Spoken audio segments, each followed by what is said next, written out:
Do you want to intro this? Yeah. I pretty much host the Critters Corner, so I'll let you be the host of a Pitch Imperfect. All right, I got you.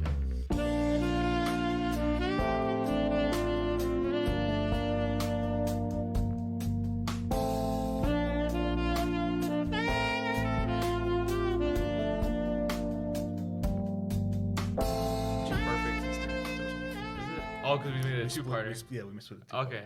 Welcome back, everybody, to episode 3 of Pitch Imperfect, but the real second episode involving a brand new second topic of pitchiness with my co-host, Dann, known for such things as a Critters Corner and the Dan YouTube channel. Yep, that's me. We've gathered here today. Usually, I think we said before that the format of this channel is that we would present a new pitch to the other person, but yet again, we have just decided after a night of hanging out to just agree to do a topic, but we haven't delved into any of the fundamentals of this idea yet. Yeah. So a lot of the creation aspect that we wanted to happen will be happening with this episode. Within these four walls. Within these four walls. This episode's pitch, if you will, when you pitched me that we would record this episode, was less than 12 hours ago, and no, it was barely over 12 hours ago. So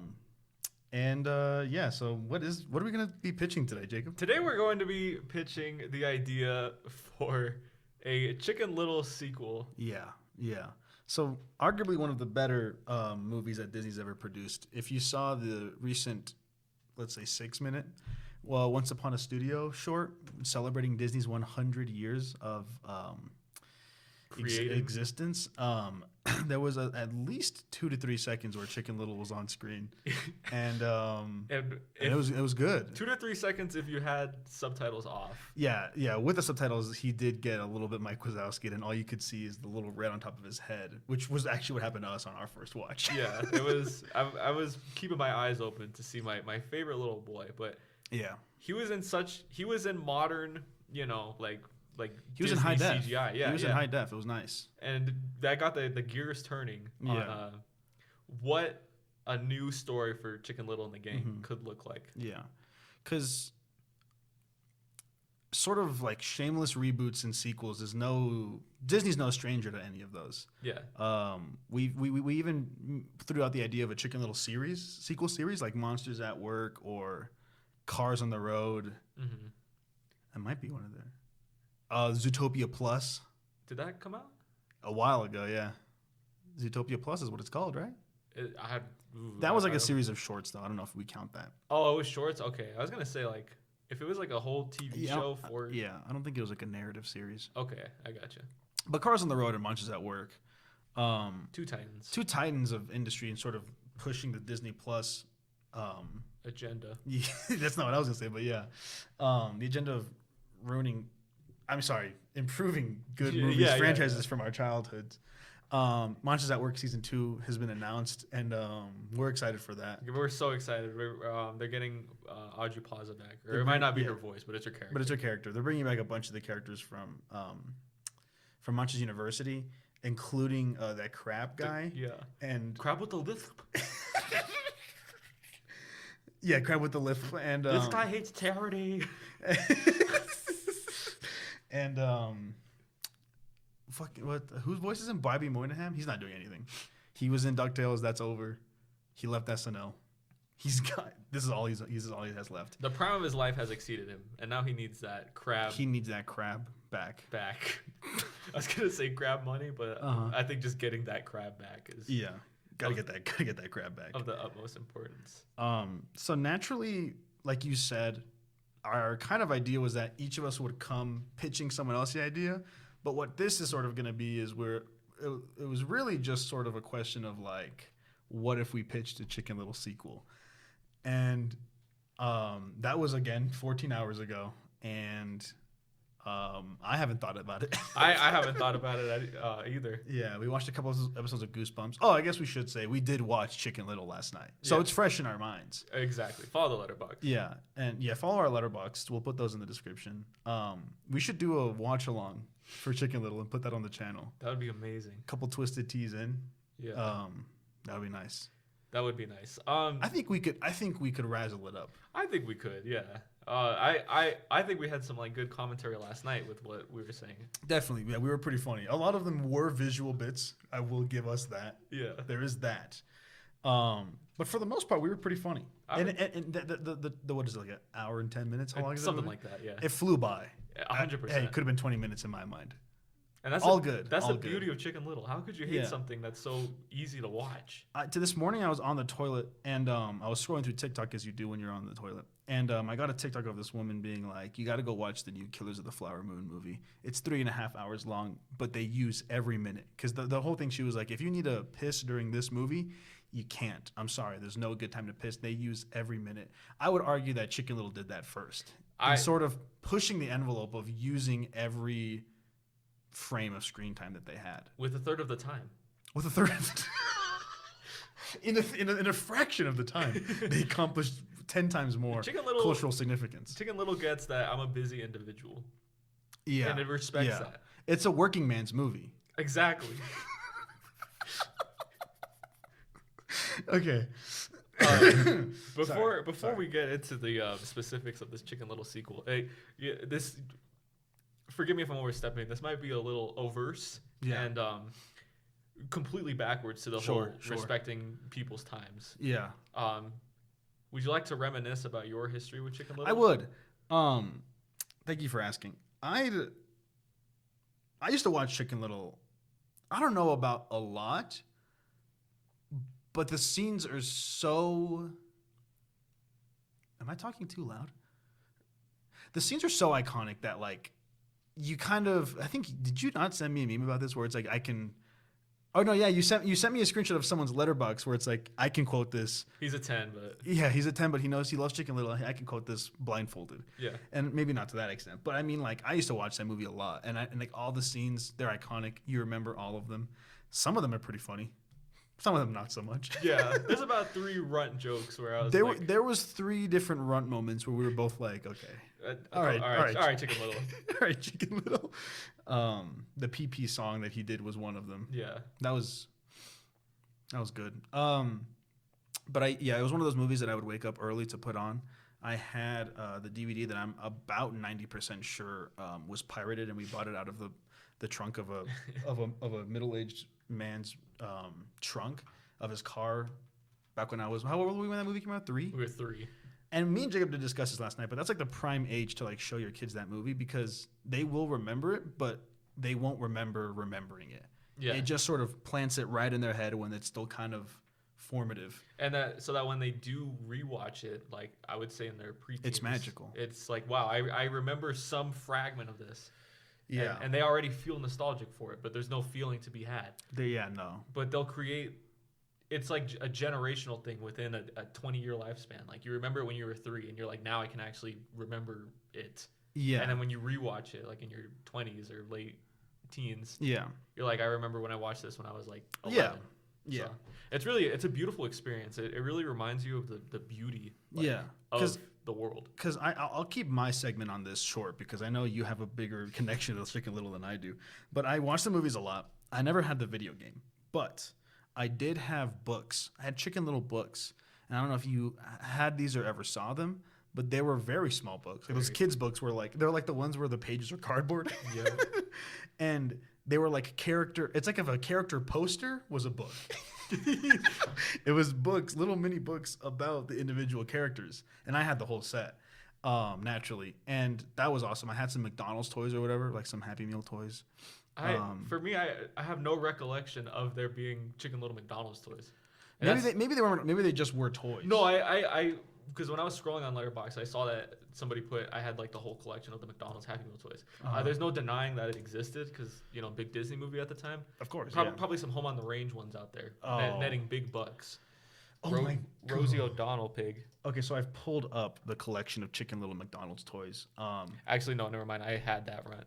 Yeah, no, I had this runt. There's a runt where he kind of doesn't have legs for any of our audio listeners, and he's a spinning top. There's that. Like Inception. Like Inception, but I think I had him... Oh, wait, no, you shoved him in his ship thing, right? I must have lost that ship thing because I solely only remember. Me too, because the shape of his ship is from the end of the movie, which is familiar, but I definitely lost it at some point. I also had Chicken Little, where he's in that big ball that you open it up and he's just in there. I had that, and then I had Buck Cluck in his little. I need card. that. It's good. I guarantee you, it's like $4 on eBay. Yeah. These are so you were there the other night. We were on Discord with some friends and we were looking through old McDonald's toys. Oh yeah, that's a whole other can of worms of nostalgia altogether. But like I said, Jacob, you have a bigger connection with this movie. Why don't you go ahead and tell the pitch heads? All right, you pitches. My track record with Chicken Little, it actually might be more varied than you think. I don't know if you know the whole story of this. I think I've said it like a few times offhandedly. Mm-hmm. All I know is that you had the video game that you played a lot. Yeah. You liked the movie, and you sort of based your whole personality off of Chicken Little. Yes. Yeah. That's all I know. That's all I know. Yeah. You got the spark, like the big picture. You got it, but Yeah. there's some intricate details. Yeah. So, enlighten me. Elaborate on that. So, if I get nostalgic, first of all, I'm not gonna lie, I get more nostalgic like out of the video game, because it had a lot of the scenes like of the movie in there. I think that's why I remember like as cutscenes. Yeah, like kids your age, they get a big they get a big shock at a stamp collector. Nah, Dad, I don't want a stamp. I was thinking of baseball. Like I remember like that scene, and like a lot, just because of my how often I would play the game. Yeah. I got that game. I think that genuinely might have been one of the first games I ever got. Because I got a my dad got a PS2 in like 2006. Yeah. To play like college football and stuff like that. Classic. But I got Chicken Little. For the PS2. Of course. And I was a gamer for sure. We can tell. Preschool era, gamer. And but there was always I could play the game because Chicken Little for the PS2, It's Chicken Little for the PS2. But there was one thing that I could never do. These are good memories that I have, like growing up. I would ask my dad, probably until I was like 6, so probably like 2 years worth of playing Chicken Little. I would just if I stopped, I'd have to stop playing because I could never like beat it on my own. Yeah, there was a little baseball section mini game, and the little acorn dude that's like the mascot. Yeah. It was like I guess. Does this count as a quick time event? Because it's like a rhythm game where you have to match like the presses to the thing. I don't know if that counts as like a quick time event. I don't think so. Because there's no time limit. It's either there's no time limit. You hit it or you don't. Yeah. And he was like, "Come on, acorns, fight with all your, some like sure, a cool chant." Yeah, a cool chant, right? Cool. Yeah. And I could never do it because and I had this big every time you miss one, so it would go like ka-ting, ka-ting. So my tracker would be like ka-ting, and I always have to ask my dad, and he'd do it in like 30 seconds. That's awesome. But I beat that game like so often, and I had the movie, of course, but I preferred to play like the game, which is so ass backwards to like who I am now. Because that's crazy. I don't get too much like enjoyment like out of video games. Spider-Man 2 is kind of changing that. We're recording this by the time that Spider-Man 2 has came out. Yeah, we've both put a couple hours into it already. Yeah. Today is the 21st. Yes. Yeah. But no, I just vastly preferred to like play the game because I got a little bit of the cutscenes, but I was playing as. There were missions where Runt was rolling. Yeah, it was very funny looking because it's like imagine it's like one of those hamster like a hamster wheel ball contraption setups. Yeah, like G-force. Exactly like G-force, and it's just Runt like rolling across. Yeah. You could say that Chicken Little the game trailed for like Subway Surfers and Temple Run and stuff like that as well. Just kind of showing its influential might. But I will say there's a dark period in my life where I didn't anything with Chicken Little. Is that the one you're in right now, or? No, of course not. What? It's the only thing holding me together. There was a point probably from like 5th grade to freshman year of high school. Late freshman year of high school, where Chicken Little was barely a thought in my mind. You know what? I'm gonna put a pin in that because I think I was there with you for the latter end of that, and I think I remember. And I'll tell that story in a second. Okay. But I do want to mention, real quick side note. We'll get back to Chicken Little in seconds time. But we were saying that we were experiencing some joy playing Spider-Man 2. Just a heads up, it is the 21st. After this, we're going to go play Sonic Superstars, which I'm sure is going to give us the same joy, if not more, than Spider-Man 2. Another quick question, I guess, for you. How does it feel like, when was the last time you had a good memory? And was it Chicken Little for the PS2? The last like good Chicken Little related memory, or Good memory, period. So when at the end of freshman year is when you and I started becoming friends. And I don't know if you remember this, but the end of freshman year, specifically the summer between freshman and sophomore year, was the start of our personal, or I don't know for you. It was for me personally, I had dipped my foot into content creation, with the help of our good buddy Raymond Cruz and the movies that me and him made in middle school. Exactly. But Classics. in the summer between freshman and sophomore year, which was 2017 Yes. for us, yeah, we started a YouTube channel, the classic Idiot and Menzo Oh yeah. Let's Play channel. Right. And that was with me and a friend from high school, not Jacob, but we did want to get as much of our friends as possible. So we said, Jacob, we'll give you your own show. And then Jacob was like, yeah. And so for any true Damn Dan heads and true Studio 82 fans, This is deep in the iceberg. Yeah, you've seen the classic 30-minute long How to Not Play Injustice to Spider-Man versus Elsa Jacob solo play, which, if I'm being honest, I don't think I've ever said this to you, because I do poke fun at that video a lot. It's easy to. It's incredibly easy to. But I don't think I've ever commended you for how bold it was for your first journey into YouTube to be by yourself completely. That's incredibly bold of you. Wow, thank you. No problem. Because that's like I could never. Like, I mean, I could now because I have, but back then, insane. And specifically with gaming. Something, yeah, exactly. Like a fighting game where like my reactions have to be nanoseconds. No, exactly. That was rather bold. I just really liked Injustice 2 at the time. You did. I do remember. Really did. I got my Bane up to level 20. If a game has Bane, it's peak. It's being played. I'm maining Bane. And I'm a Bane main. Yeah. But on that, so when we were doing that channel, that stuff, my partner, was he Menzo or was I? He was Menzo. I think he was. I don't know. My partner was out of the picture. And so I was like, well, I still want to make these videos. And so I don't know if you remember this, Jacob, but there was a lot of videos that you and I recorded of a variety of games on your PS2 at your place. PS2 and Sega Genesis. That's right. Yeah, we did play on the Sega Genesis. And one of them was Chicken Little for the PS2. So it's nostalgia for me, but from a different part of my life, because Jacob was significantly younger when he played it. I'm nostalgic from my high school years. That was like 8 years ago. That's insane, yeah.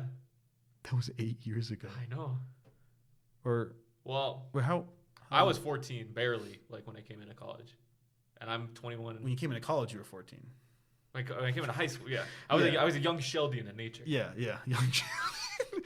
And so I was 15 that summer. Mm-hmm. And you just turned 15 during the summer. Yeah.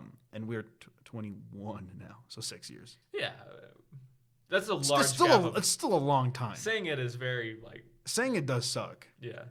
Anyways, we played a lot of games. We played like a Ben 10 game. Played a Ben 10 game, Protector of Earth. We played Barnyard. Yeah, that was good. And the footage was just gone. We lost all the footage.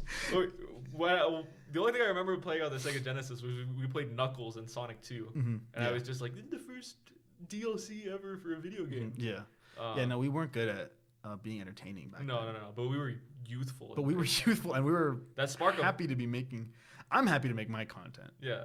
You don't really make content. I don't really make content. But if we keep up with this podcast, I bet you'll be happy. Happier. That itch to like make it is still there. There might... No, I don't want to say anything, but we'll see how good Sonic Superstars is all I'll say. Oh, that's all we're going to say. Yeah. What I'm trying to say is, basically what all the past, what has it been, 15 minutes now? I don't know. Is that Chicken Little's great. Chicken Little's great. In any form. Yeah, what's it? I just needed to get into my reignition. Oh, that's right. Of Chicken Little. So at our high school, I don't know if you remember the senior dinner. Well, we didn't have one, but if you remember the concept of senior dinner. I do remember one. Yeah, I never experienced one, but yeah. We couldn't experience one because we simply couldn't. Yeah. So the freshmen would always be like the hosts and all that, for the seniors' families. So It's 2017. It's got to be like 3 weeks before school ends, and I went to go, like be a waiter or whatever at the senior dinner. Yeah. And for some reason, it started at like 7, but you had to get there at like 2 or something like that. Sure. I guess like just to prep and make lemonade and all this stuff, right? Yeah. We finished everything by like 5, and we needed to prep at like 6:30 or at least like get into all of our positions. So that left us with about a 90-minute window into what is now what was the College 101 classroom. Oh yeah. I remember that. We were there, and we were like, we need to find something to entertain ourselves in less than 90 minutes. Yeah. And we went to Netflix. Oh. And what do you know? What do you know but Chicken Little? And that's a perfect time frame too. Yeah. It fits right in there. Chicken Little is like 74 minutes or something like that. And so I watched it, and literally, like, I have like a good memory of like everyone actually like sitting down and watching Chicken Little. Yeah. And not just like talking to like their friends and stuff like that. Yeah. I would they hope, set their white asses down and listened. Yeah. I would hope that I had friends to talk to at that point, but even if I did, I was enamored by Chicken Little. Yeah. And just a wave of nostalgia opened up, and then that kind of sparked like everything. It was a Danny DeVito. I get it now. Exactly. I get it a now. lot of Chicken Little viewings later. Nate the Skate 63. If you're not there, I've watched that movie with him probably like three or four times. He has told me that every time you guys hang out, the two of you, that Chicken Little is watched. Those are his words. Yeah, Chicken Little is watched for the sole purpose of like, we need to find a movie to fall asleep to because it's like 2:30 in the morning, and every single time we just end up rewatching Chicken Little because it's that good. Because it's that good. And not that it's boring because you're falling asleep. It's because it's 2 a.m. Yeah. If it was any earlier, you'd be glued. I think our thing is that we've seen it so many times. There's nothing we can get out of another viewing, so we might as well fall asleep. But then we just get enamored by Chicken Little. Of course, because it's Chicken Little. And yeah. Mm-hmm. But I just wanted to pave the way as to why a sequel is very important. It's necessary. It's necessary. Not even important. It's necessary. It's pivotal. So here's the thing. A lot of people would argue, and I'm sure many people who have already said this out loud in their cars as they're listening, that the movie's bad. I was gonna say that the movie doesn't need a sequel. Oh yeah, that too. Yeah. The movie's not bad though. No, does it look 2005? Maybe. Yeah. But what was the other movie that on Disney Plus we like the recommended? I don't remember what it was called. I don't either. There was another movie that came out in 2005 that looked horrendous. So you can't even say that about Chicken Little anymore. You can't. No, you really can't. Anyways, the movie's good, but a lot of people were saying that there's really it kind of wrapped up pretty neatly. Yeah. And a lot of people are saying that what could you possibly do for a sequel? And I myself am finding myself being one of the ones asking that. And now I'm sort of sitting here with about an hour and 20 minutes left in this room, and I have to ask myself, what is left? What would you want to see?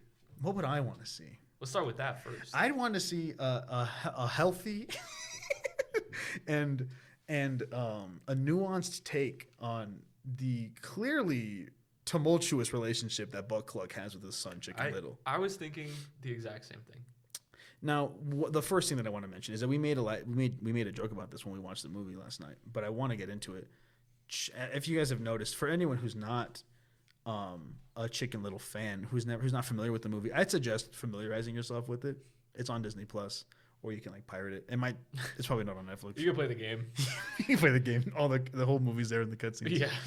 What I'm trying to say is that Chicken Little has a horrible relationship with his father. His father is just a really bad person and also a bad father. And it's very evident. And they make up at the end of the movie because it's a kids movie. But there's really no sort of traction to that happening. It just sort of happens. They're like, all right, we're cool now. With a lot of things in Chicken Little, I will say a lot of things just do happen. A lot of things just sort of happen. And so yeah, I want a better sort of resolution with that. And then here's another thing. Buck Cluck is the dad's name for anyone at home. Buck Cluck. And the main character's name is Chicken Little. Yeah. And my question is, why do they have different last names? And this might be a situation where Chicken Little hates his father and doesn't want any sort of connection with him as much as possible. So maybe in the sequel, I'm just gonna throw this out here now before I forget. Maybe in the sequel, at the end of the movie, he goes by Chicken Cluck. Cluck.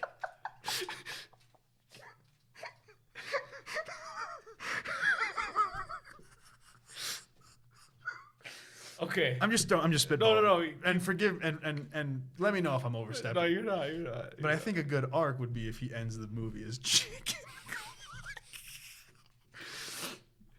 Well, do you think Ace should play a name like the nickname of Ace? Or? It might be. It could. I could see that working. Or do you I don't think, have it yet, but I could see that. I could see that. Do you think like a lot of like the movie? Because I do agree that the only thing that has worth like storytelling to create a sequel is that dynamic of like father and son and stuff like that. Maybe like Buck Cluck only calls his son Ace now.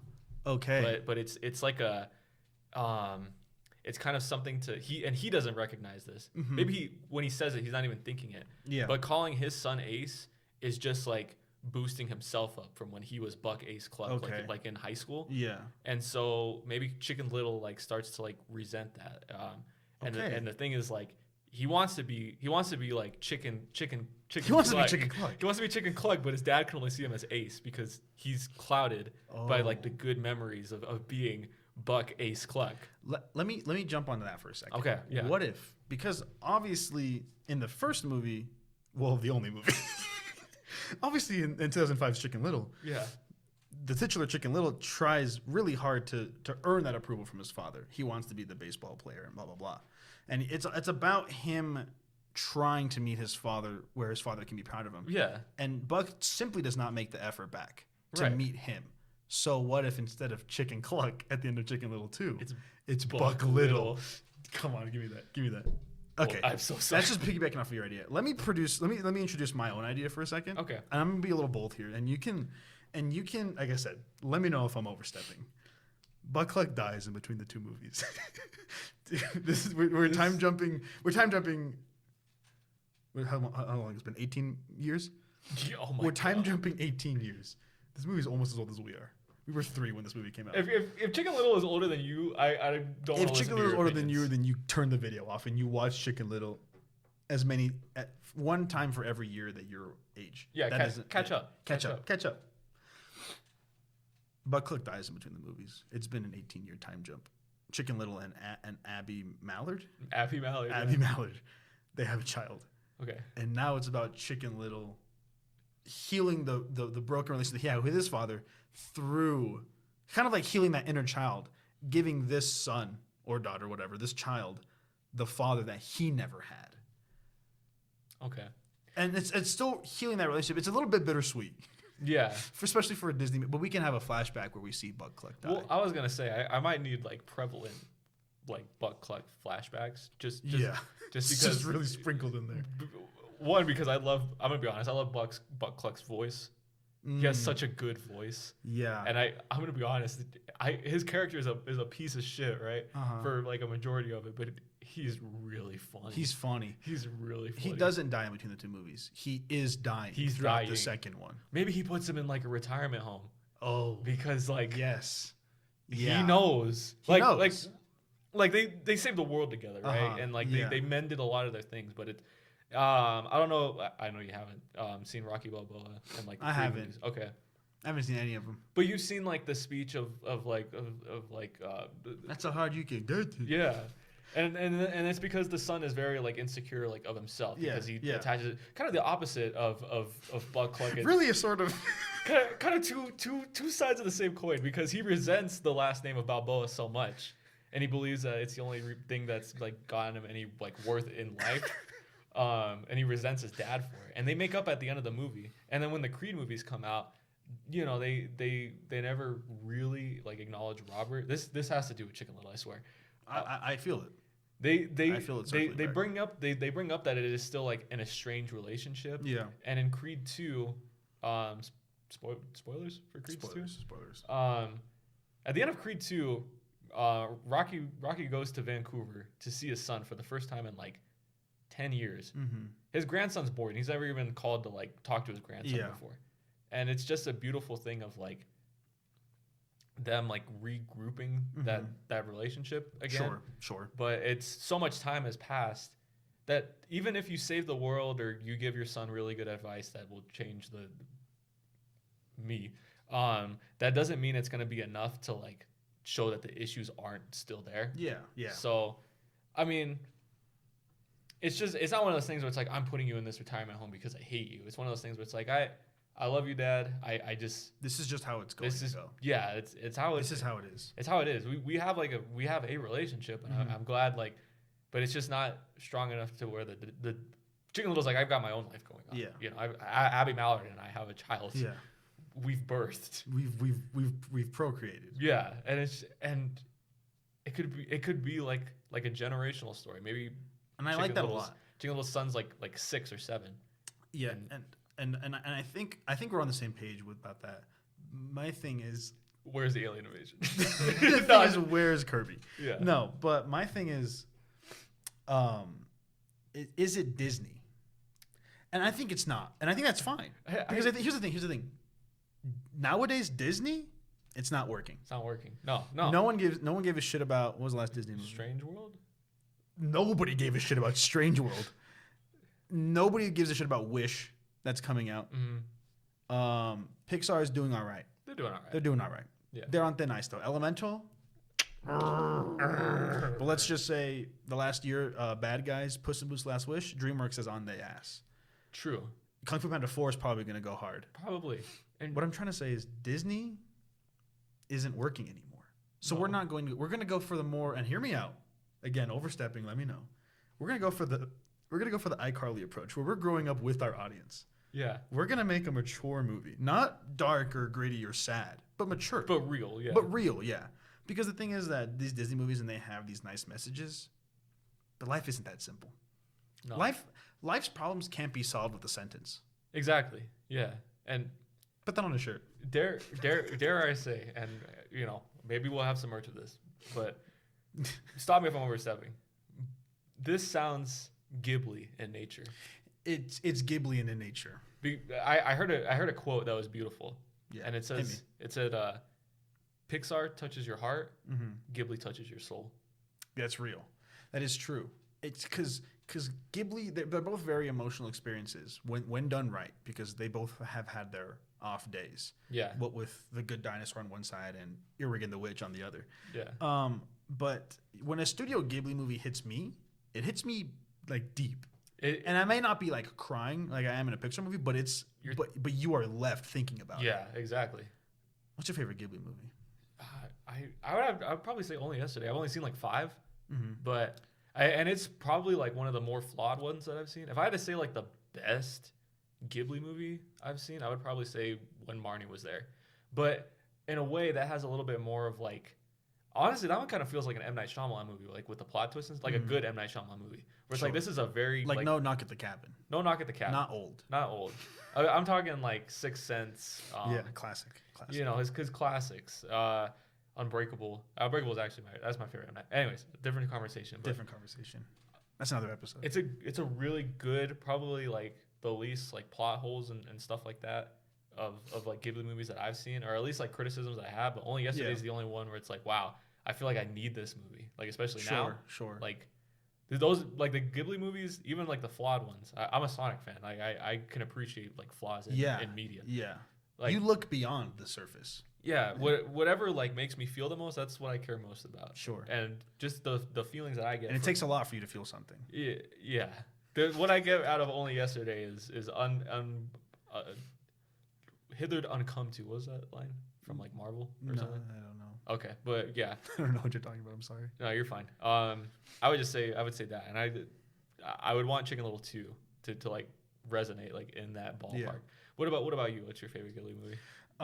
I've only seen a couple too. I won't lie, and I have seen like the quote unquote basics, like the popular ones. Your Kikis, your Ponyo's, your Spirited Aways, and I probably would say Spirited Away.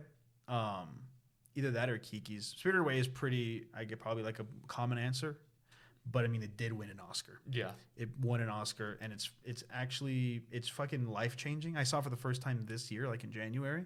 So I was pretty matured, and I think that's probably why, because it's like there's some themes in there where I'm like, damn, that's crazy.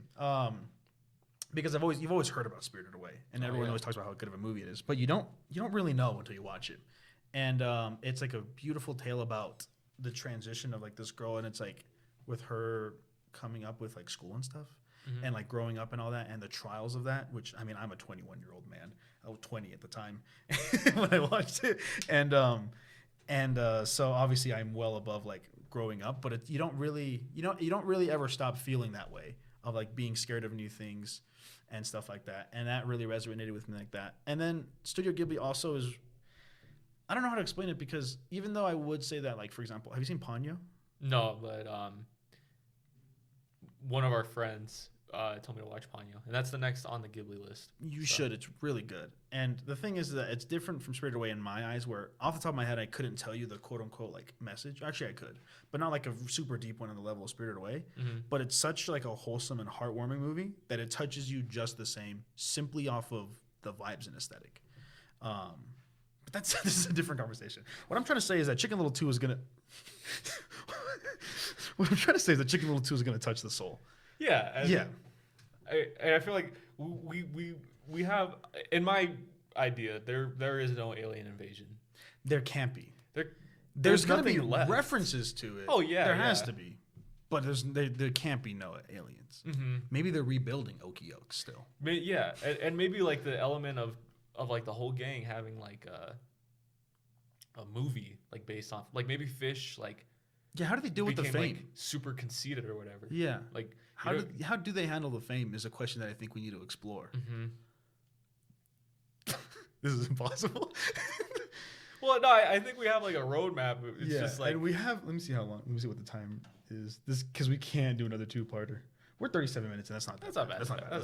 That's not bad at all. We can work with that. Okay. So, what path are we going down? We've explored a couple options. Where is your heart telling you? My heart is telling me of like, I'm getting the thought of like rebuilding Okie Oaks, rebuilding relationships. Like maybe Chicken Little revisits Okie Oaks.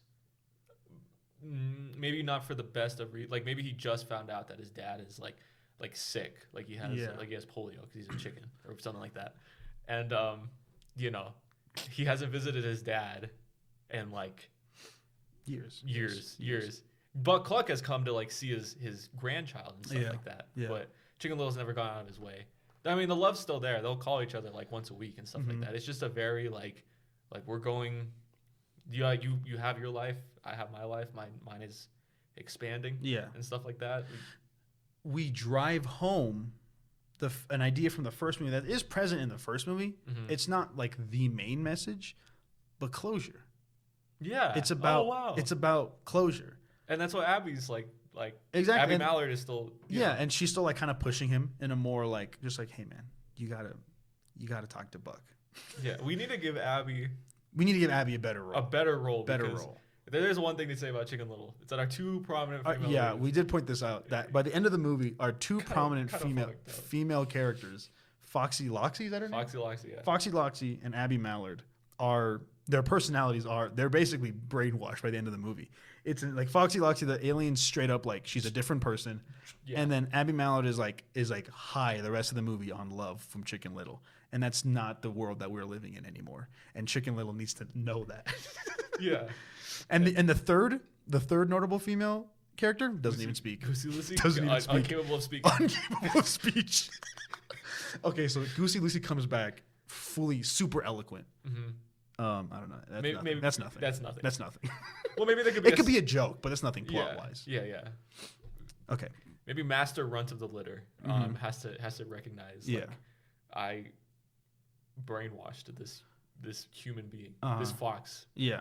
And he has to live with that. And we might be getting like a little bit too. We're getting a little. What if the turkey mayor dies? Buck Luck is mayor. Or Chicken Little. Because he's in charge of rebuild. He basically saved the town. Why would they not make him the town hero? Yeah. Okay. Or Runt. Master Runt of the litter. He played a big role with that fire truck. Yeah. The boil ladder fish. This is the third episode in a row that we've mentioned Chicken Little. It has to be. There's no way we didn't mention Chicken Little fire truck in both episodes, right? Of the first No one. way. No way There's we no did shot. not. There's no shot we didn't mention it. Yeah. 100%. Maybe with like, no, that's stupid. I was gonna say, with his death, they give like Chicken Little and the gang the key to the city, but why wouldn't they just do that off rip? Maybe because they were still children or something. Yeah, legally they probably couldn't. Yeah. He is Chicken Little after all. Yeah. I don't know. If I could just I think we could take a break for a second. Okay. One thing about the sequel is that you and I, we're no strangers to brainstorming a sequel to an already existing movie. So the important part that's on my mind, if I'm being honest, is the title. Now you have history of good titles for sequels. Yeah. And go ahead and tell we probably already mentioned this, didn't we? I don't know. Probably. Go ahead and tell our audience. Go ahead and tell the pitches out there. So I was telling Dan that when it was announced that a sequel to Good Burger was coming out, wouldn't it make sense if it was called Good Burger to Go? Mm-hmm. With TO being replaced with TWO letter number 2. Of course. And it's genius. And they didn't take it. Not that we offered it, but they didn't see that. They didn't see that, and it's just a 2. It's just Good Burger 2. Now, what is genuinely the odds of somebody in that room thinking that and then it being denied? Like, genuinely, there's no, because it had to have been like a room of, I mean, that might not be how it actually works in Hollywood, but I always imagine like a writer's room, a board of writers or whatever. And the title, that's probably like maybe marketing or something. Mm. There's no way that not one person thought Good Burger to Go. Good Burger to Go. Good Burger to Go. It was probably some intern that was probably like taking notes of the meeting. Yeah, he came in dropping off coffee, and he was like, "What about Good Burger to Go?" And they fired him. Well, that's the thing. That's your intern. My intern is like, I'm just an intern. I can't say my thing. Yeah. And genius is buried, and it's really another point of like living life to the fullest. Like it could have been called Good Burger to Go had that intern spoken up, but they didn't think it was their place. Yeah. And because of that, now we have Good Burger 2. Now we just have Good Burger 2 and it's nothing. Yeah. So what I'm trying to say is Chicken Little 2 needs a good title. But what could, I think, do we need to deep a little bit more into the story to find something? Because Good Burger to Go is a pun. It just lines up. It's just a pun. It makes sense. Yeah. Because like it just rolls off the tongue. Exactly. It in every sense of the word, it makes sense. I've never connected with you so deeply than when you said Good Burger to Go. I'm really glad to hear that. So are there any puns with chicken? Chicken. Well, I came up with a pun that Butt Cluck gets polio. You did do that. And maybe it doesn't have to be Chicken Little 2 something. It could be Chicken Little : banger subtitle. Yeah. Not little anymore. Chicken Little, chicken not so big. little. Chicken Little : chicken big. Chicken big, yeah. Chicken Cluck. Chicken Cluck. Chicken Little : Chicken Cluck. So back to the story. So I think it could be this theme of closure, rebuilding. How much focus do we want to put on the side characters? I think Fish has to have like one scene, and it shows that he changed. Yeah. After the fame. How so? Oh, you want him to be like conceited. I want a character to show that just because, and I think with Fish it makes more sense because he was so malleable and like wholesome spirited. Sure. It was like he hadn't developed his own like personality. He was too pure. He was too pure, and he didn't have like his own thoughts. You know, he's a fish. Uh-huh. And I'm not saying that because he is a fish. It's just the character of Fish. And here's my thing. His name canonically is Fish Out of Water. Inherently, he is like the other. They treat him like this person is weird. You know what I mean? Even though he's not even the only one that can't not talk. There's Goosey Lucy. They fall in love. They're able to understand each other through not speaking. Oh wow, yeah, that's beautiful. So it would make sense if it gets to Fish's head because he's so used to being put aside as the other that when he gets this fame and he's finally accepted, it goes right to his head. Yeah, he's a fish out of water no more. Going to relationships. Okay, hit me. Fish, Goosey Lucy, wedding is what gets Chicken Little and Abby Mallard to come back to Okie Oaks. Oh, Yes. Runt is the best man. Runt is the best man. He's also the mayor. He's also the mayor. He's also Okie new mayor. I think the dominoes are like coming together, and because Run of the Litter is he's a scaredy cat. Yeah. So why not put him at the forefront for him to show his growth? Yeah. And we're not going to include the growing in the movie, but just to show that time has passed and these people have changed. Right. And that's why it makes it so much more powerful Yeah. when Chicken Little hasn't changed. Yeah. And then that's why it's one of the many things that pushes him to be like, something's got to change. Something's got to change. If Closure has to happen. If Run of the Litter can be the mayor, something's got to change. Yeah. And maybe we don't like this new Fish, but it's who Fish is now. And everyone kind of like accepts that. And maybe this wedding is like the last, it's like a bittersweet thing because it's like the last time they'll ever like interact as a whole again. Yeah. Because they don't like the... And maybe Fish doesn't even become like an asshole. He's just different. He's just different, yeah. He's hanging out with a different group of people. Yeah. He has fans to an extent. He's the only one that embraced like that the lifestyle. fame. And that's not like a And that's fault. not a bad thing. Yeah. He's still humble, but he's just different. And Chicken Little has to accept that. He deployed the ladder. You know, like that's a big and that's nothing. That's nothing that you just said. Yeah, no, I'm saying he was so important by deploying that ladder. He was actionable. And saving the He was actionable. Okay, I see what you're saying. Yeah. So why not go to his head, but why wouldn't he embrace it? Embrace it. Why wouldn't he embrace it? He has no reason not to embrace it. Exactly. I think we've struck gold. Yeah. We still don't have a lot though. Okay, so the movie starts. How does the movie start? Let's start there. A quick outline. At some point, they go to the wedding. They return to Okie Oaks for the wedding. I think you're thinking too far in for that to be like the first scene. No, I'm not saying it's first. I'm saying we know that at some point they have to get to Okie Oaks, and that's really the only setting that we have so far, or the event. We have themes and emotions, but I think the first scene that you need to have is just the day to day of Buck Cluck's life. Okay. So we're gonna start off Buck Cluck centered. We're gonna. How do we feel about the fairy tale book opening again? The second time this time. The fairy tale book opening at the beginning of it. You can do that. Does the book end? Does the book close at the end of the movie? I from what I saw last night, I don't think so. If not, dude, that makes it so much better because we don't start off with that, but we end this movie because closure. Ladies and gentlemen, we are so sorry about that. Sorry about that. Sorry about that. Sonically, possibly awful. the worst thing that could have happened. But closure. Okay, we are geniuses, actually. Yeah, that's what I'm saying. Disney, you have to. This podcast is gonna get us a writing job in Hollywood at some point. Maybe not now with the strike going on. Oh, that's just the actors, though. Yes. Godspeed to the actors. Yes. The writers are done now, so now we brought back the show. Are you aware you become a sex symbol? Yes. Okay. So we got that. That's huge. The closure is great. That is really good. That's really good. Okay. So then it can't open. Then, so we can't open that way, but it will end that way. Yeah.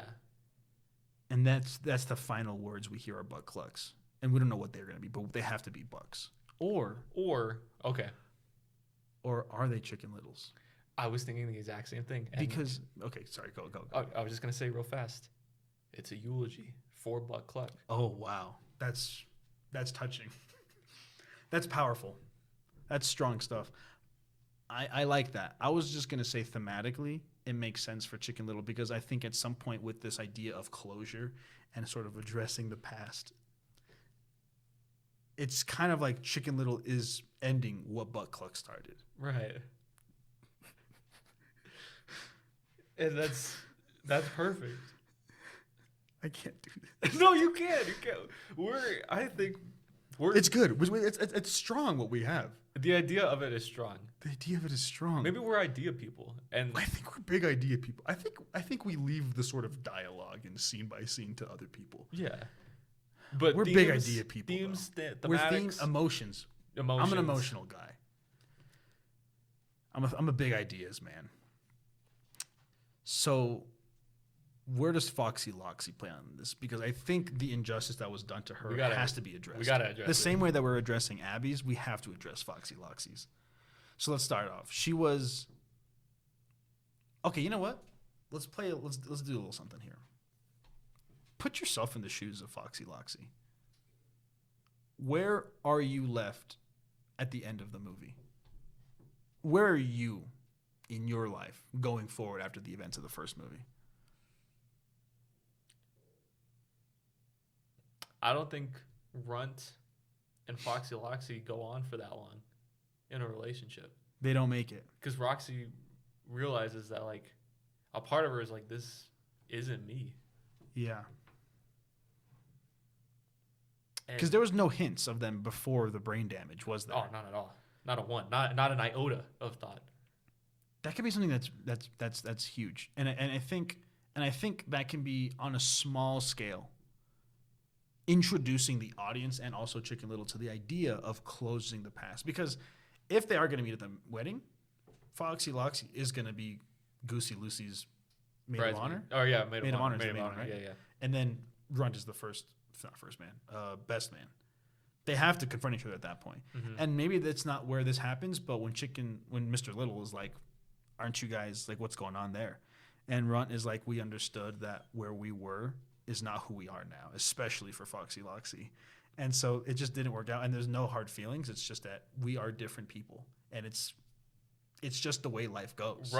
Runt's like, I wanted her to be this. Yeah. In fact, I didn't like who she was before. Yeah. And then we can kind of do, as he's saying that, there's a sort of like flashback playing as he's talking to Chicken Little, and it's kind of the La La Land scene of like the nod at the end of the movie. Mm-hmm, mm-hmm. Maybe like a flashback scene of Runt breaking that truth like to her. Yeah.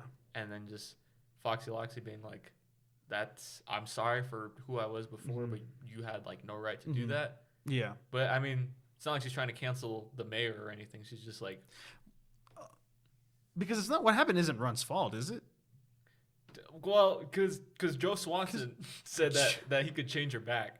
Oh, and then Runt is like, you're right. Runt said, she's perfect. Oh, no, you're right. That's horrible. I don't remember him saying that. That's awful. Yeah. That's horrible, actually. I hate that, actually. Closure. Okay, hold on. We've got to rethink this. I forgot that he said that. That's terrible. We got to rethink this. Hold on. All right. Master Runt of the litter is a drunk. Okay. It dwells on him that what he did, awful. Terrible. Terrible. He becomes a mayor. No, just kidding. I mean, if we're going to get really real, I mean, isn't that politics? That's politics. It's full of people like that. People like that are the ones that become mayors. Except for that one town in California where the mayor is a dog. That guy's probably awesome. Probably. Most likely. And Arnold Schwarzenegger. Yeah, he was a governor, though. Oh, he was a governor. Yeah, but that's on me. Yeah, but he was probably pretty cool. He was, yeah. He seems pretty cool. Mm-hmm. At least nowadays he does. Lord knows what his policies were back then. I think Runt has to. Okay, you know what? We had to just do some retconning. Okay. Sequels are no strangers to retconning, especially Disney. And we have to be the bigger people because we didn't do that. We were 3. It's not your fault. It's not your It's fault. not your fault. Yeah, no, I was just watching Chicken Little. It's not your fault. But we're going to undo that. Okay. And in that way, we're sort of mirroring in our personal lives the message of the story. In undoing our mistakes of the past, or the mistakes of the past, not ours. Yeah. Undoing the mistakes of the past and I see. Making it so that we can do our best to have a better present and thus having a better future. And that's how we mirror it in our personal lives through our story. Yeah, because we love Chicken Little. Naturally. I would like to say there's nothing I would change about it, but the truth is that there is. There is. There's one glaring thing, and that's that. It's that. And by us retconning that, we're putting to bed our closure. We're admitting things that can't be perfect, and we have to accept the way that things are because that's the way they are. But that doesn't mean that we have to enjoy it wholeheartedly. It's sort of like despite the mistakes. Exactly. But we can fix the mistakes. I feel like we're contradicting our message. Are we? No, we're not. I don't think so. Okay. I think we're righting a wrong. We're righting a wrong. It's not ours. The wrong isn't ours. The right will be, though. The right, yeah. And that's how you live life. The wrong, that's not ours. The right is, though. Wow. That's powerful stuff. Powerful stuff. But I think that the beginning of the movie should open up on, like, butt clucks. The book. Like, Just day to day. Like, Okay. And at this point, is he old? He's older. Chicken Little. How old would you? So I'm imagining that 18 years does, or I guess probably 19 by the time. Let's just say, and let's just call it 20. Call it 20. By the time we write it and animate it and all that, 20 years have passed. You say like Chicken Little's like 13. And Chicken in Little Chicken Little? 2005. I think 13's like a. Is it a middle school that they're going to, or a high school? Gee, I hope it's not a middle school. Actually, I feel like it doesn't really matter. I mean, it was oh, okay, Okie Oaks Middle School. So oldest he's 13, youngest he's 10. 10. Yeah. Yeah, 5th grade. You're like 10. Yeah. Okay, here's the video game. That's cool. So we're gonna cut. Let's just cut down the middle. Let's say he's 12. So in 20 years he's 32. Damn. Damn. Damn, that's crazy. You know what? Hold on. Just a quick side note. I just realized. Do you think that you watched Chicken Little in 2005 when you were 3? Possibly, yeah. Because that's crazy to imagine that like that's such an unknown concept to you at that point. And to me as well, like school. Speaking. I don't even know if I was speaking in 3. Actually, I definitely was. That's true. But like that's just crazy. And that's just like to go for like all movies. Like I've seen movies where people had jobs when I was in diapers, and I'm like, that looks hard. Yeah. Couldn't be me. That looks soul crushing. That's just interesting how it kind of transcends time that way. Yeah. Now, how do we feel about a sort of a callback, maybe a bit of fan service, they might call it? Something with soda. Something with soda. I need a soda. What does he say? I need a soda. I need a soda. That's what he says when he comes home from work. And he's like, I need a beer. I need a beer. I need a shot. I need a shot. Yeah. That's okay. Yeah. And that shows his growth. Or degrowth. Yeah. He's growing, but in the wrong direction. Alcoholism. Or if we want to push aside the whole not changing, then it has to still be a soda. And then by the end of the movie, he tries a beer. He's like, he cracks open a cold one with his dad. Oh, yep. Yeah. Because maybe Buck Cluck became an alcoholic during the time of Chicken Little. Okay. And that's interesting that in your mind, a moment of connection is sharing a beer with your alcoholic father. Well, no. I'm saying like that's one of the things where it's like that's why Chicken Little never wanted to like crack a beer with his dad. Like at least something that at least in like America, it's like that shows like a sign of growth or whatever, or like a sign of like, you know what I mean, like that next stage. Let's say Buck Cluck is older, 20 years older. 20 years older. If Chicken Little is, let's say, 12, yeah, Buck Cluck has to be 32, 30, which would be the age Chicken Little is when he's in this movie. Yeah. So there's that. Let's put a pin in that. Hold that. Put aside over here. Since Buck Cluck is older and wiser, he's 52 at this point. Let's call it 55. Let's call it an even 55. He's obviously changed. And damn, 55 is pretty early to be on your deathbed. That's probably a lot for chickens, though. So yeah, and it's the cards you're dealt. It's the cards you're dealt, and that's part of the message. Yeah. But he's nearing his end, and he's aware of that. Mm-hmm. What if he's accepted it, and he's done his part at this point to try to further right his wrongs that he did to Chicken Little when he was younger? He's pushing more the whole being accepting and loving Chicken Little for who Chicken Little is. Right? There's that. Conceptually, that exists. Chicken Little is the one who's struggling to accept basically his, let's just say like apologies basically, right? Mm-hmm. And so for Chicken Little to, by the end of the movie, learn, the closure is to close that sort of like, that hatred off. Hatred's a strong word, but you get what I mean. That kind of like, the contention. Because now it's reversed where Chicken Little's trying to reach to Buck Cluck and he's not returning it, and now it's the opposite of that. And then maybe one of the things is like Buck Cluck is like, he's a little bit wiser, he's a little bit more calm, because he's a little bit hectic in the first movie. And so maybe one of the things is just like, hey man, take it easy, have a beer. Like he's not an alcoholic, but he's just like a cold one to calm down. And Chicken Little's like, no, I need a soda. And then at the end of the movie, I need a soda. At the end of the movie, Buck Cluck is dead. Funeral. And Chicken Little's like, this is what he would have wanted. And he and pouring out for the homies. And he pours Awful. graves. Okay, but aside from that last part though, the rest was pretty good. The rest was pretty good. I was gonna say, aside from the whole beer thing. So What if it was a Twisted Tea? We get a sponsorship. Oh wow. Well, we need money, so We need money. Disney ain't gonna make this movie. it's up to us. Yeah.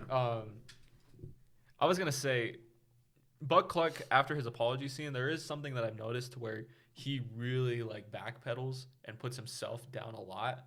Where he's like, that's bad parenting, and I should know. Yeah. Like he always has true. to. He always That's has to true. say that now, and maybe that's something that's always like happened afterwards. That Chicken Little just kind of like gets frustrated. Like you don't have to keep bringing it up. You could just be like a better dad. Yeah. Which Buck Cluck is trying to do. It's just in his nature to like Just be better. Yeah. And maybe once Chicken Little leaves, that's when he's forced to like forgive himself and look at his own outlook. But when Chicken Little comes back, that's all that's still in his head because that's like the last time he spoke to him. Mm-hmm. So that's maybe that in this 20. Well, if he's 32, let's say he leaves the house at 18, it's 14 years. Yeah. Within those 14 years, that's when Buck Cluck has to do a lot of self-reflection and be like, I should have just I should have had my own closure to being a bad dad and not like thrusted it upon my son to try to make up for it. I should have just closed that chapter and loved my son and treated him. Yeah. Start fresh. Mm-hmm. But Chicken Little is just talking about how like his dad, all he ever did was like down peg himself, and he just got tired of like hearing it. Yeah. And what is the relationship going to be like at the start of the movie for Chicken Little and his son or daughter, whatever, his child, that is going to mirror his relationship with Buck Cluck and inevitably change after learning his lesson? Because that's the heart that we're going for. Dealing with his trauma with his father by currently being a father. You know what I mean? So is he going to start off the movie basically just being Buck Cluck from the first movie? And Buck Cluck is like, Hey, you can't. Yeah. You just can't. That's bad parenting, and I should know. That's a callback. Yeah. And then Chicken Little gets frustrated, like you're saying. Mm-hmm. He's like, shut the fuck up, Buck. Yeah. Ooh, shut the buck up. Shut the fuck. Come on, man. Here we go. Shut the buck up is going on a t-shirt. And then it's him going like, I need a soda. I need a soda.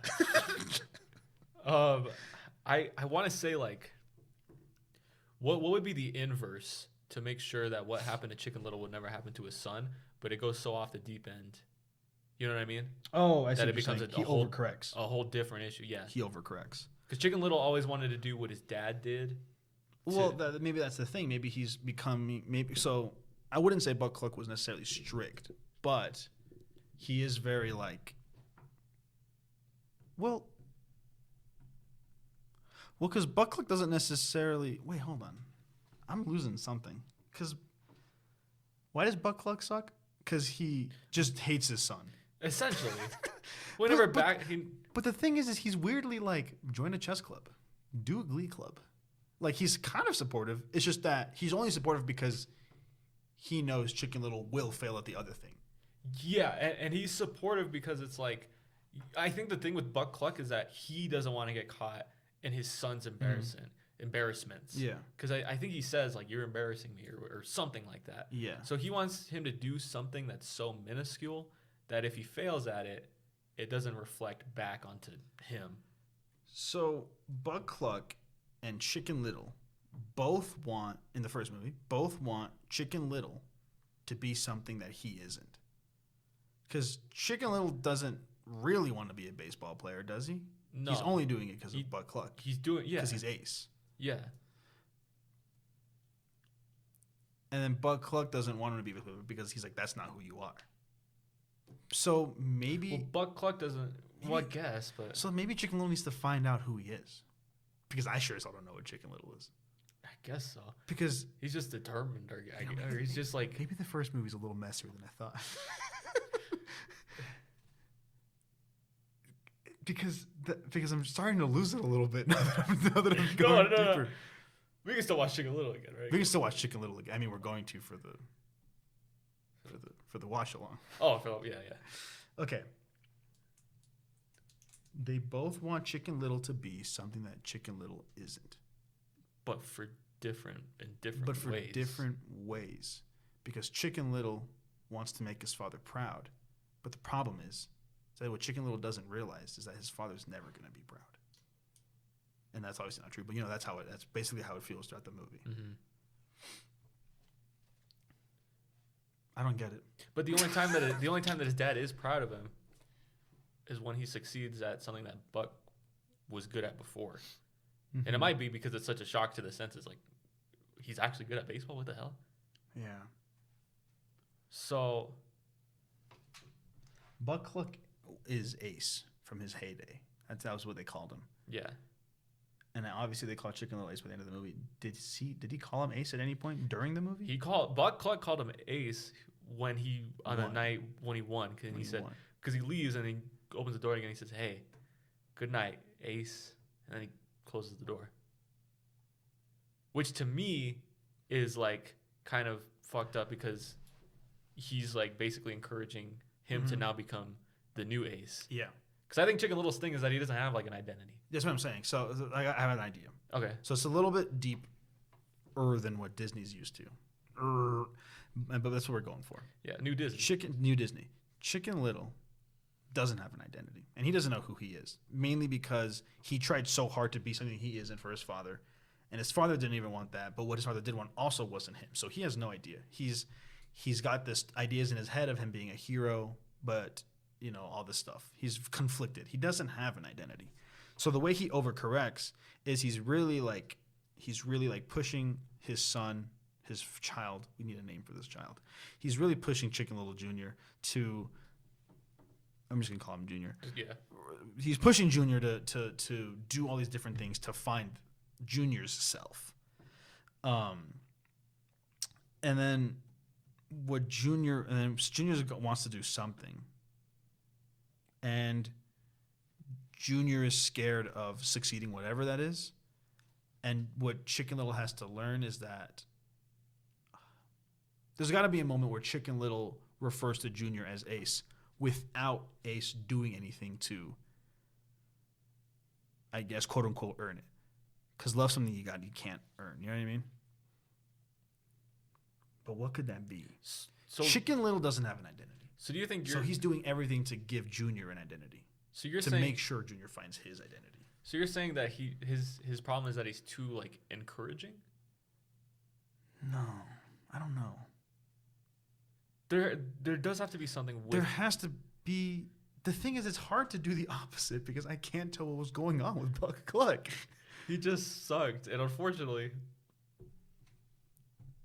What if instead of Chicken Little referring to Junior as Ace being a changing point, what if he's constantly calling him Ace because he's trying to be encouraging, but Junior just wants to be like, not actually like wants to be called his name, but that it signifies Chicken Little accepting Junior, not for being great, for being Junior. You know what I mean? Mm-hmm. Does that make sense? Mm-hmm. So Chicken Little maybe is. This is such a stupid conversation. The amount of times that I've said Buck Cluck and Chicken Little in a serious voice is fucking insane. What Chicken Little needs to understand is that Chicken Little's trying to give him all this encouragement and being like, Ace, super supportive, blah, blah, blah, and that's great. And we respect that. And maybe Junior isn't upset at Chicken Little for that. There's no contention in that sense. But it's just like and it further is like you just have to let things be. I'm not successful. I'm not great at baseball. I'm not especially smart. And all these things. Like Junior doesn't excel at anything. But Chicken Little needs to accept that because Junior is Junior. And that's why maybe throughout the movie, like we understand that his name is one thing, but Chicken Little is constantly calling him Ace. And then by the end of the movie, the turning point is the same way that in the first movie, the turning point is, I do, son. In this movie, it's calling him his name. Mm-hmm. And maybe Junior is good at like the Glee Club or the chess club and stuff like that. Yeah. Kind of oversteps on what I was just saying. Oh, does it? Well, no. I'm saying no. He is bad at everything that Chicken Little is pushing like him to do. But I'm saying that Junior found like his niche But Yeah. Chicken Little can only associate those things with like the bad memories. Well, I was just trying to go for the idea where like Chicken Little wants to be supportive, and in that way, or in his mind, it's because essentially the ace title is like good. It's like winner basically. You know what I mean? Mm-hmm. It's like champion shit like that, right? Yeah, yeah. You know. What's up, champ? Exactly.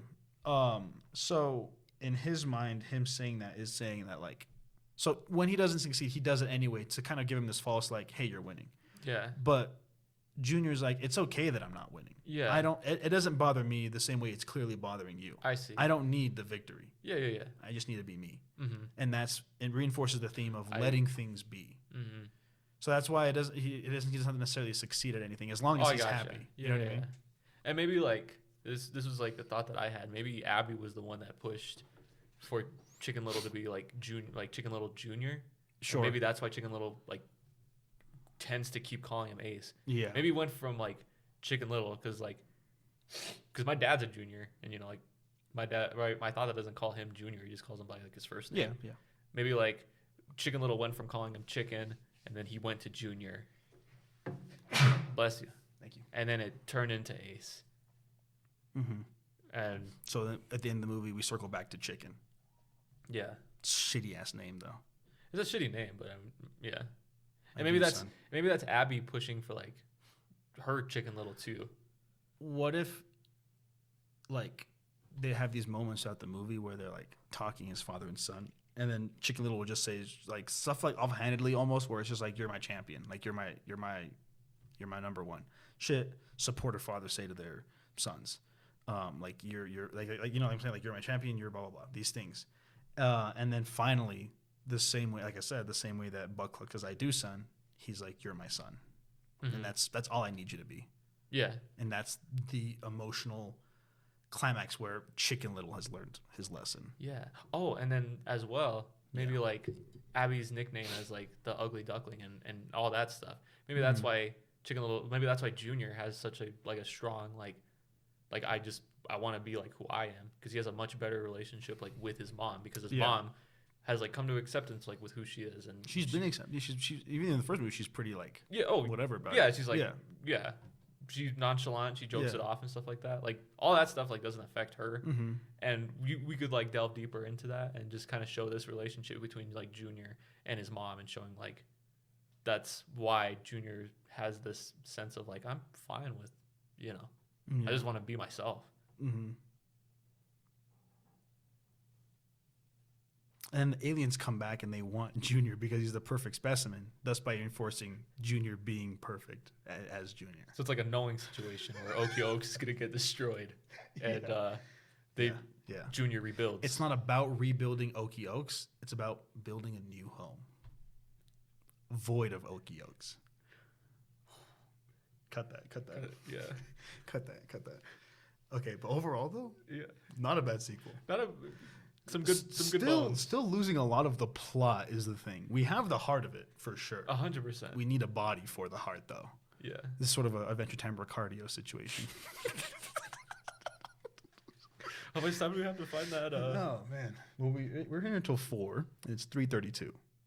Oh wow. And give me like 5 minutes to fold my tripod back up. Mm-hmm. So we have like 20 minutes. Oh. Okay. Ow. How long have we been talking? Let's. Oh man, I hate the mouse. Oh my. Hour 13. Oh, that's it. People like a longer episode, right? Yeah. How do you feel about an hour and a half episode? This is basically the episode. This is basically like watching Chicken Little. Yeah. You put on Chicken Little and then this podcast over it. Okay. Okay. So now let's go through this. Now, I want to hear your vision a little more in depth. Opening scene. Buck Cluck doing some daily activities. Walk me through that. I don't want it to be like a sad scene or anything like that. I just want it to show like a scene of acceptance of like Buck. This is Buck's life. Buck. This is Buck. This is Buck. This is who he is now. This is Buck uncut, raw Buck. This is uncut Buck. And Buck Cluck oiled up. Who's winning? Buck Cluck oiled up. Who's winning? Buck Cluck oiled up. Who's winning? Tell us your answer. that was something I said last night in my drunken state while watching Chicken Little, and I was the only one that was drunk. Jacob was sober. Yeah. I was just having a little time. I was one twisted tea in. Bud Yeah. Cluck oiled up. Who's winning? Bud Cluck oiled up. Who's winning? Anyways, sorry. No, you're good. I needed that. It's a little bit of a pick me up. Yeah. I just want to show like scenes of Bud Cluck just not finding like fulfillment in what he does in the day to day, but he's not like saddened by it. It's just an acceptance of like, this is my life now, and you know, I could have done a lot of things differently, but now this is where I'm at because of it, and Yeah. you know, stuff like that. Maybe like reaching and like calling Chicken Little and having a very like a 2-minute conversation, just kind of showing that like Chicken Little won't not, and like he'll still pick up the phone, but he won't go out of his way to like have like a genuine conversation like with his dad and stuff like that. And if we wanted to still do like the wedding between Fish and Goosey Lucy as like what has to bring Chicken Little to come back to Okie Oaks. Yeah. Obviously I would like some scenes of wherever Chicken Little and Abby are at now. And maybe like a montage of like the That's Okay Champ. You did it, Ace. You know, just to like set that up. Maybe some scenes with with Junior, like just, you know, by himself and stuff, or not by himself, but like with his runt, his Abby, you know, his friend group and stuff like that, and just, you know, just stuff like that. And then Chicken Little gets this like oh man, I haven't seen Fish in 8 years or whatever. You know, I gotta go to his wedding. Yeah. You know? Maybe like he'll go to the wedding, but he's a little conflicted about, you know, going back to Okie Oaks. And what if there was, so after like the whole Bud Cluck and everything, so Chicken Little and Abby and Junior, they're not at Okie Oaks, but they're returning for the wedding, and that's where Bud Cluck still lives, right? Yeah. So how do we find out that Bud Cluck is dying throughout the course of this movie? Because that's got to be early on. Yeah. So they come into town, and maybe it can be a thing where like Abby, because she's more mature, she's level-headed, she has, and Buck is at this point too, because he's wised up, but they've been in contact, and then she's just like, You need to you go. need to talk to your father. Mm-hmm. And she's not saying like why, but she's like, you need to talk to Mr. Cluck. You need to deal with the problem. Call back to the first movie. Yeah, there you go. And then she references the magazine again just for laughs. She says Gossip Girl magazine or whatever it was. What is he dying of? Polio, you said? Yeah. That's all we got. That's all we got. Well, I don't know, like Salmonella? salmonella. That's a chicken thing. You get that from chicken. That's a chicken thing. It's a chicken thing. Just chicken things. Okay. Bud Cluck's he's a pretty big guy. He didn't keep with the baseball afterwards. Yeah, no, he's definitely dying of diabetes. At 50 something that fat, you're probably going to die. Yeah. That's insane that I said that. Yeah, okay. So there's that. Now what happens in the movie? Because we're missing essentially a whole second act. Yeah. The third act could just be the wedding. And Yeah. resolutions and all that. Well, no, it can't be the wedding. Oh, and why not? Oh, because Bud Cluck has to die? Well, no, because he has to. Okay, I mean, I guess it doesn't have to be. Because in my head, I thought wedding was like end of act 1. Oh. So Chicken Little gets into town. That's where he commutes with his father, and that's where this father tells him the news at the wedding. And that's when a lot of things hit Chicken Little at once, because it's his father's news. The fact that his wife has been talking to him. He's back in Okie Oaks. Yeah, he's back on. Fish is different, which he doesn't like. All this stuff that he's realized, like, there's a bunch of stuff that he's like, I don't like. Oh, any and of this. that's an Act 2 low point. What? That's a lead up to an Act 2 low point. Exactly. That's see. why I Okie see. Oaks is his hell. Yeah. His Act 2 hell. Mm-hmm. But what happens is the thing. Now, I don't think we want to admit this, but we are missing a key element of the first one. Porcupine. Oh, maybe Morcupine Porcupine is the new mayor. Maybe dog announcer at baseball game is the new mayor. Yeah. I think because we're missing Runt. Is that our big piece? Why are we missing Runt? Oh, you said there's one big aspect that we're missing. Oh no, it's the aliens. Oh, do we need the alien? I don't. We don't need the aliens. We don't need the aliens, though. We don't. But Kirby is so cool. He is. Maybe he's at the wedding. Maybe he gets invited to the wedding. Yeah, and that's it. that's all you. Hey, that's all you yeah, just a cameo basically. Maybe his parents are there too. I don't know. I don't really care. Maybe Joe Swanson's there too. Maybe Joe Swanson. We could turn her back if you want to. But, Maybe Joe Swanson. Okay, yeah. We need something to happen in the middle. We have nothing in the middle. And that happened to us like last time we tried to make a movie too with Combo. Nothing in the middle. Because the Act 2 in Chicken Little is the alien stuff. You do understand that, right? I know. Okay, so here's the thing. Let's think about how the wedding takes place. Because if we do my idea where the wedding is the first thing in Okie Oaks, why is he still in Okie Oaks? And if we do your idea and it's the last thing, why does he go to Okie Oaks like so early?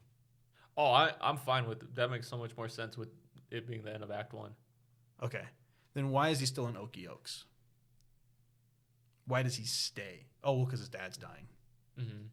And Abby's making him probably. It's like, this is the closure. Closure, big guy. Maybe. Hear me out. Okay. Because obviously, like, Act 2 is like kind of like stuff happening, usually like bad stuff happening to the main character. What if now that at this point, Junior is essentially meeting Buck Cluck, there's a lot of anger coming from Chicken Little because he's upset that, like, this is a theme that I've encountered off the top of my head once before. And when I first saw it, I was like, that's incredibly powerful. And I've said that a couple times this episode, but I actually mean it this time. Because like it's an aspect of this thing that happens in life, and I've seen in movies that I don't think have been like addressed in such a way. In the show The Good Place, one of the main characters has trauma from a mother. Long story short, goes back to, because the whole thing is like afterlife, goes back to Earth to see his mom, and her mom is like good with like her child or whatever, and she's like, if she could change, why didn't do that for me? And that's what Chicken Little's going through. Mm-hmm. Because Buck Cluck is being a good father/grandfather to Junior now. Where was that for me? Chicken Little is saying to himself. And so that can be a lot of the contention in that second act, while in Okie Oaks, revisiting all of his old stuff. Maybe a lot of the things that Abby, like Chicken Little just wants to, like stay in a hotel or whatever. Yeah.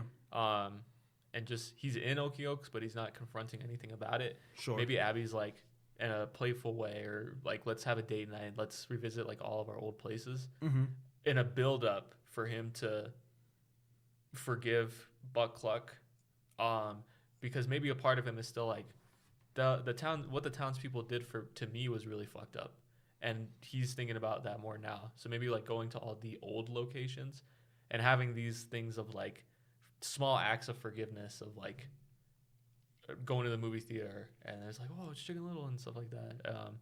And maybe there's one person that's like, hey, I'm sorry, like, I don't know if we ever told you that before, or, just like stuff like that. I don't know.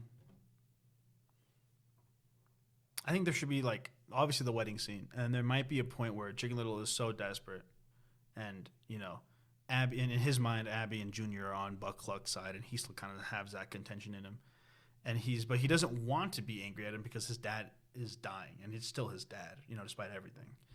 And so he reluctantly sort of like meets back up with Runt and Fish, just guys being guys, and then they're having like a heart to heart of like what life has looked like for them in the last few years or whatever, and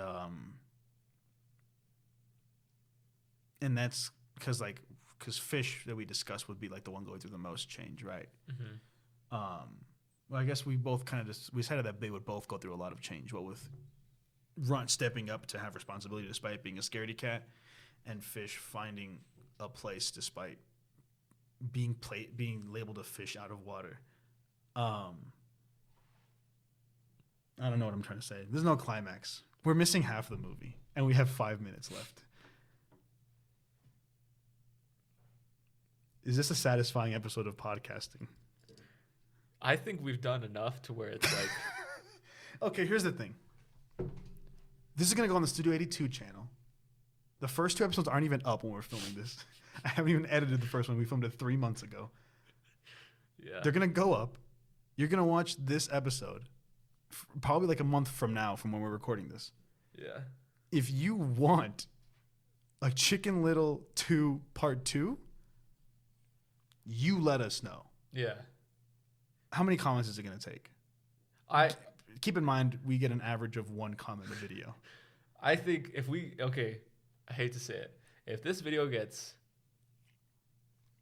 3 likes and 3 comments, seeking a Chicken Little Part 2. 3 comments saying we want a Chicken Little 2 Part 2. We'll do it. We'll do it. And again, that'll be a month from now, but we'll do it for you guys.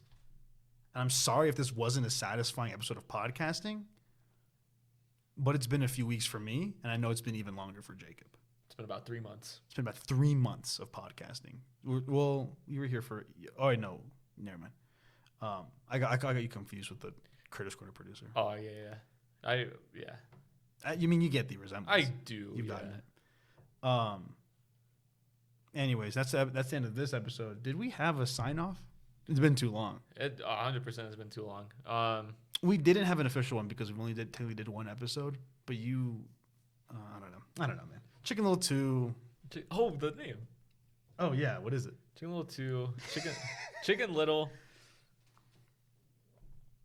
What about...